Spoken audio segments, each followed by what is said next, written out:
Hey, I'm Eiley and I want to tell you a story. It's going to be a long story and it's going to be incredibly hard for me to tell it. I've never created long form content of any kind, so bear with me as we navigate this new place together. My life right now is quite boring. I spend most of my hours behind my desk preparing for the second half of the year. I will be traveling and I'll have a lot to share, but for now, I barely leave my apartment. So, what I lack in exciting visual content, I hope to make up for in substance. I spent 2 years creating content from the perspective of a mid 20s alcoholic with a broken heart. I drank heavily every night, spent way too much money, and dated my way through all of Washington state. At the same time, I was posting videos on TikTok that made my life look glamorous and desirable, and at times it was.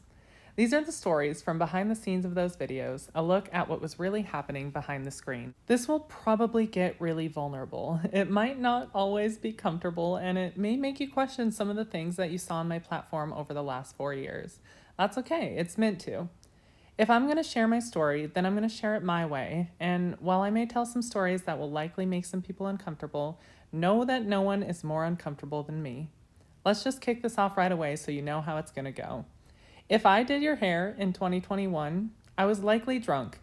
My sincerest apologies. I look back now and wonder who knew. I wonder all the time if anyone was witnessing my struggle with alcohol. But how could they? I was successful in my career, in the gym every day, and had just started a social media page that was slowly changing my life.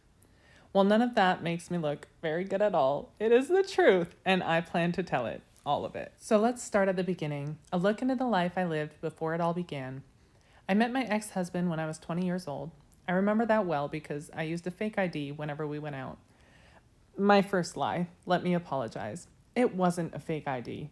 I'm used to changing the details to fit the narrative that I have always been a rational, intelligent human being. I stole that ID from my sister. Greta, if you're listening, I'm sorry. I can't remember if I ever told you this.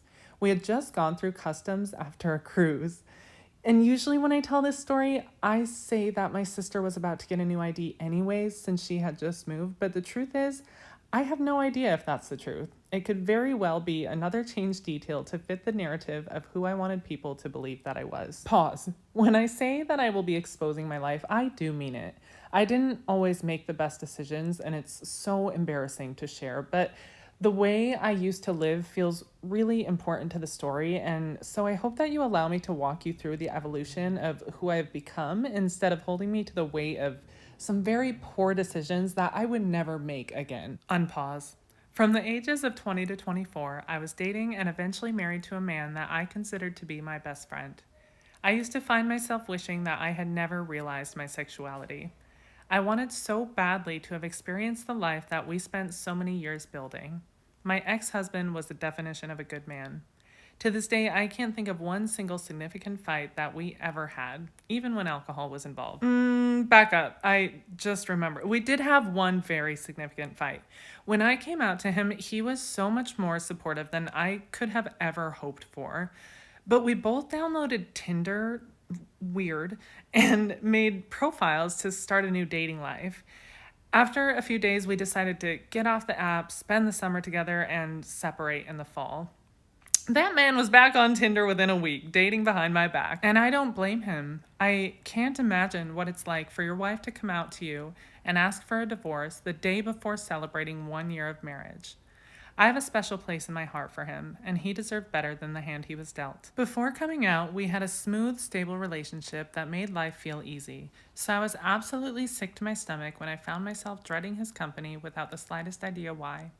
I noticed my body rejecting intimacy and avoiding the topic as much as possible. The feeling of dread turned to guilt and resentment, and because I wasn't sure what had changed, I swallowed it and marched forward in my marriage. I didn't know it then, but this was a turning point in my life, one that I would revisit over and over again in the coming years.